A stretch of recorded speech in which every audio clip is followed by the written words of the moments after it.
Good morning mga kasyakil.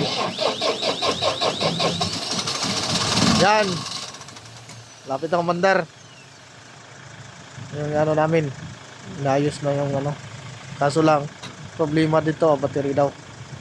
Papalitan daw bukas ng battery ng paribago.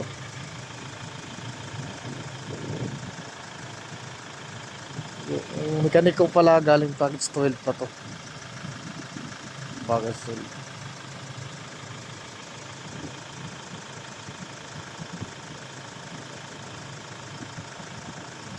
Ano daw niya yun, ito oil niya ngayon. Bukas, papalitan ng panibagong battery. Kailangan kasi namin to dito sa site kasi ngayon, sobrang lamig na. Kailangan namin magkape.